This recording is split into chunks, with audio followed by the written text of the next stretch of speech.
Segundos, un gusto comenzar semana con ustedes en este día martes 4 de noviembre. Esta mañana están buscando en Bogotá y están cerca del segundo responsable del asesinato de Jaime Esteban Moreno Jaramillo, que es la más reciente víctima de esa terrible intolerancia derivada de la fiesta de Halloween el viernes en la madrugada.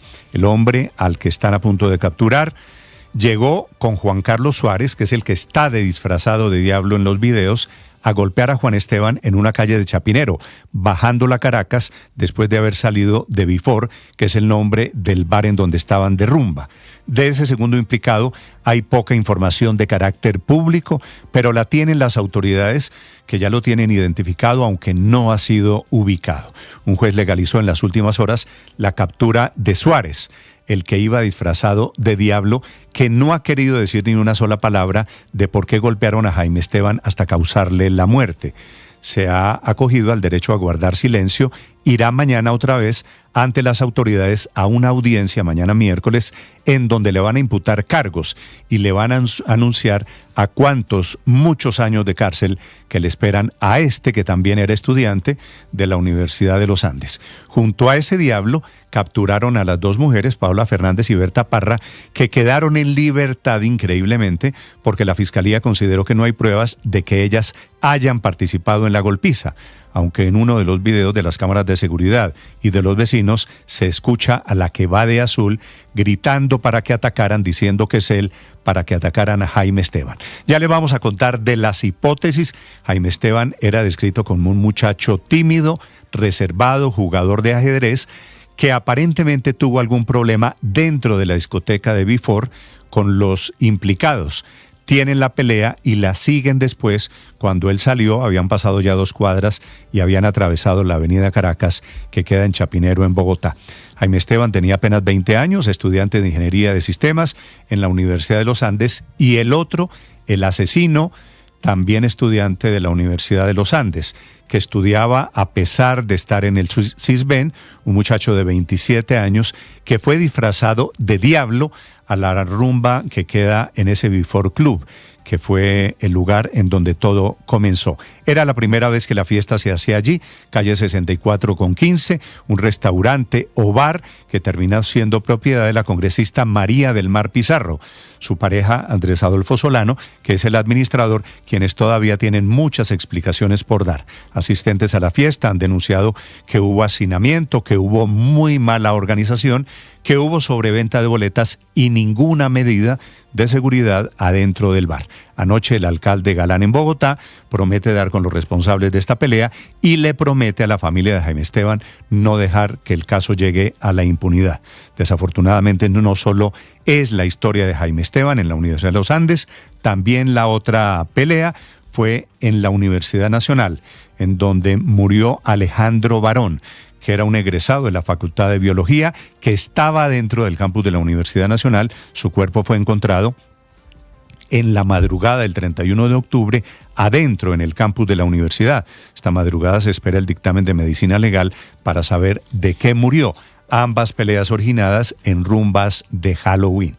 Ya les vamos a contar porque este fin de semana fueron, por otro lado, también sepultadas las 2 personas víctimas, Viviana y Carlos Cavadía, los motociclistas que fueron arrollados por ese carro blanco en una avenida del occidente de Bogotá en el amanecer del 31 de octubre. Han pasado 3 días de ese terrible accidente.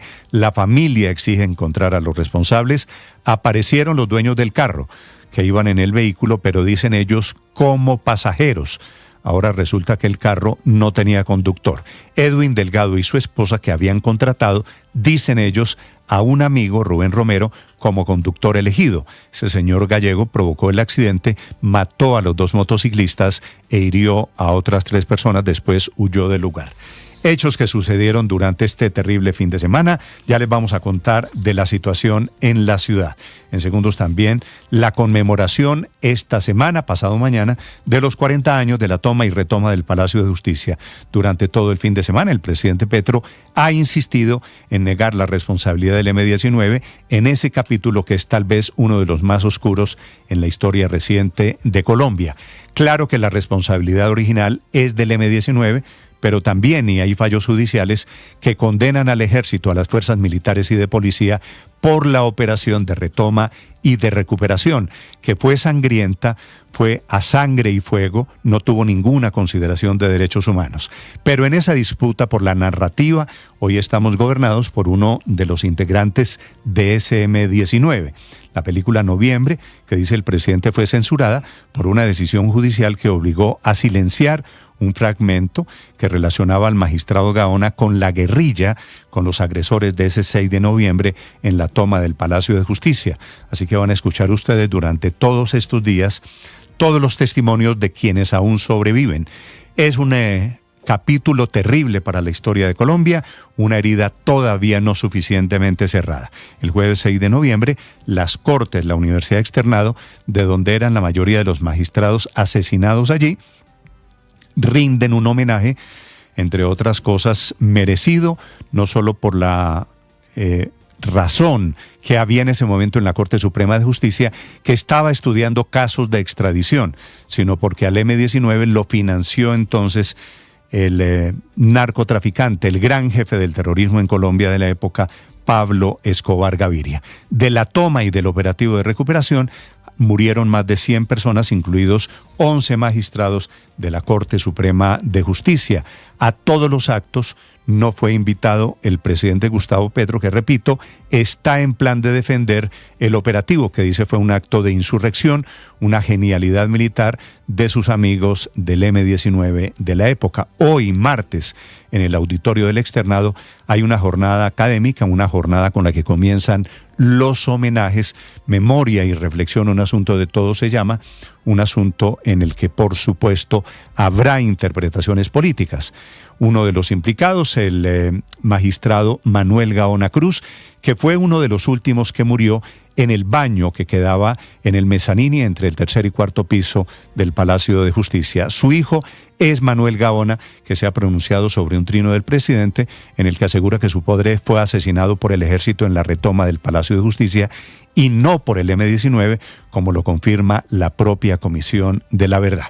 Bienvenidos, tenemos historias para acompañarlos esta mañana. Ya les vamos a hablar a propósito de la última amenaza del presidente Trump desde los Estados Unidos. Está en Qatar esta mañana el presidente Gustavo Petro, activísimo en redes sociales durante todo el fin de semana, destacando su condición de héroe para Gaza, ni una palabra sobre los últimos atentados, el último en Suárez, en el departamento del Cauca, el último atentado terrorista cometido por los disidentes de las FARC.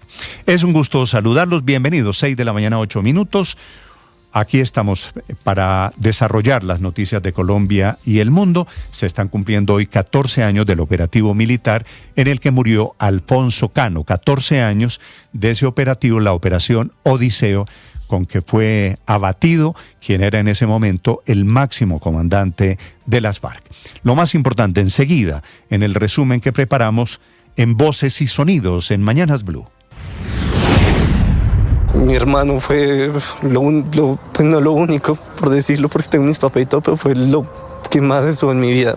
Nos llevamos 22 meses, pues era mi hermano mayor, pero prácticamente éramos parejos y estuvo para mí en todo. Las autoridades siguen buscando al segundo hombre implicado en el asesinato de Jaime Esteban Moreno Jaramillo, el joven estudiante de Ingeniería de Sistemas de la Universidad de los Andes, que falleció tras ser golpeado brutalmente durante la madrugada del 31 de octubre en Bogotá al salir de una fiesta de Halloween. La Fiscalía confirmó la captura de un estudiante de la misma universidad, identificado como Juan Carlos Suárez Ortiz, mientras busca a otro hombre implicado en la agresión. Por ahora, las dos mujeres implicadas fueron dejadas en libertad. David Moreno, hermano menor de la víctima. Este semestre nunca lo vi tan consagrado como hasta ahora. Él no salía casi de fiesta este semestre por lo ocupado que estaba. Luis Alfonso Jaramillo, tío de Jaime Esteban Moreno. Debía llegar de acuerdo a lo que le había expresado a su mamá entre 3:30 de la mañana. Él no llega, por supuesto, la mamá lo estaba esperando, empieza a marcarle, no hay una respuesta en el celular de él y nos enteramos cerca de las 5 de la mañana ya cuando él está en el hospital de Chapinero siendo atendido. Escuchamos a la fiscal del caso durante la audiencia de legalización de captura de Juan Carlos Suárez, el principal sospechoso. La persona es sorprendida o individualizada durante la comisión del delito y aprendida inmediatamente después por persecución o cuando fuere señalado por la víctima u otra persona como autor o cómplice del delito inmediatamente después de su perpetración. Andrés Solano es la pareja de la congresista María del Mar Pizarro y es administrador del bar donde estuvo el joven Jaime Esteban Moreno. Es muy solo esta zona, entonces no entendemos por qué él a esa hora toma la decisión de venirse por acá. Como vuelvo y digo, puede ser porque no le salía un carro, entonces estaba buscando por dónde cogerlo, un Uber. Y como digo yo, eso es una problemática que hemos también luchado, de que a las 3 de la mañana no hay un medio de transporte efectivo. Las personas luchan mucho para tomar un transporte.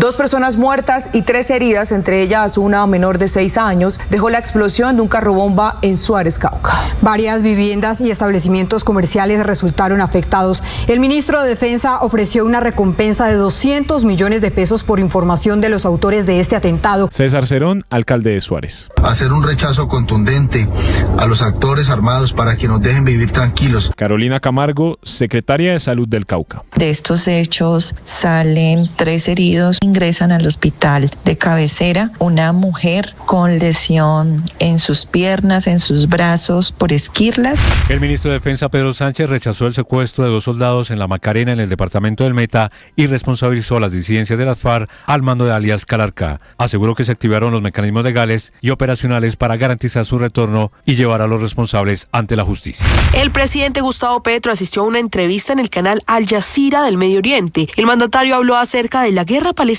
y de lo que se vive en el Mar Caribe y convocó a médicos de la escuela militar a brindar las ayudas humanitarias hasta el Cairo, y se refirió a su inclusión en la lista Clinton. A mí, a mi ex esposa, a mi hijo mayor, y hablan de que van a meter más gente. Esa es una persecución. En la forma práctica como se hace, lo dijo la fundadora de ese tipo de lista, pues tiene que haber un proceso, un llamado, unas pruebas, etcétera.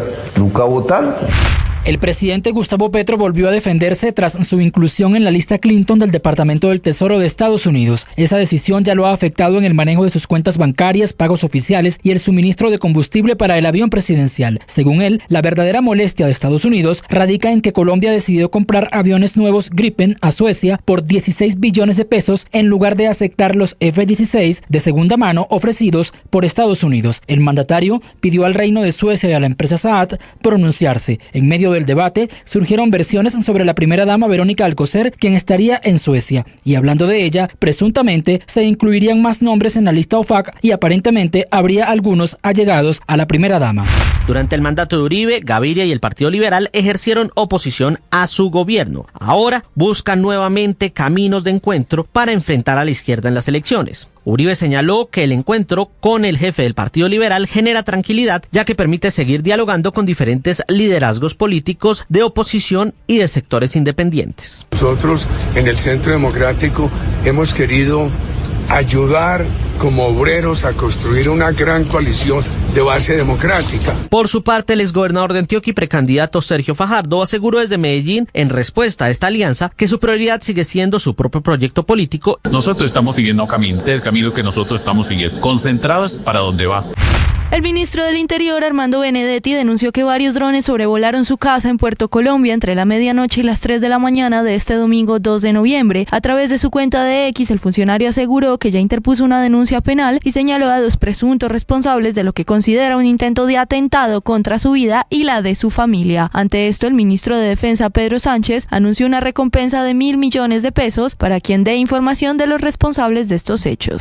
Este jueves se cumplen 40 años de la toma del Palacio de Justicia en manos del M-19 y la retoma por parte del Ejército Nacional. Tras conocerse el fallo de tutela interpuesta a la película Noviembre, Juliana Ganoa Bejarano, hija del magistrado Manuel Ganoa Cruz, habló sobre las acciones judiciales y la defensa del buen nombre de su padre. Hablo como abogada y como hija, en representación de la familia Gaona Bejarano, para defender la memoria y la dignidad de mi padre, que hemos intentado proteger ante la justicia colombiana. Además, Carlos Medellín Becerra, hijo del magistrado Carlos Medellín Forero, en diálogo con Noticias Caracol, condenó la ondeada de bandera del M-19 que hizo el presidente Gustavo Petro recientemente. Y la no repetición, porque como vamos, ondear la bandera del M-19 en el Palacio de Justicia, que es un acto inmoral, bajo e inmoral, y tratar de reivindicar la toma del Palacio de Justicia como un hecho heroico, hecho por héroes, por mártires y por patriotas. Es la manera de revictimizar esto. El presidente de Estados Unidos, Donald Trump, aseguró en una entrevista el pasado domingo que cree que Nicolás Maduro tiene los días contados. Esto después de ser preguntado en el marco de los recientes ataques contra narcolanchas. Are Maduro's days as president numbered? I would say yeah. I think so, yeah. Tristeza, tristeza, tristeza. Que estas cosas no se debiera suceder. La transversal del Carare, en el sector del municipio de Vélez, completa a 5 días cerrada por un deslizamiento que se llevó vías, cultivos y torres de electricidad. Son al menos 3 kilómetros de la vía que comunicaba al centro del país con los Santanderes, Antioquia y la costa atlántica a su paso por el municipio de Vélez, los que están destruidos tras una enorme remoción en masa. Empezaron a gritar que por favor no saliéramos, que corriéramos porque la montaña se iba a derribar. Inexplicable, inesperado, brinca la barra de tiro de esquina Olimpiquín. Se jugaron los partidos de ida de las semifinales de la Copa Betplay. En el Atanasio Girardot de Medellín, Nacional, que marcó un gol olímpico obra de Juan Rengifo, derrotó 4-1 al América, mientras que en el Polideportivo Sur de Envigado, el Medellín se impuso 1-0 al Envigado con un gol de Diego Moreno. Estás escuchando Blue Radio.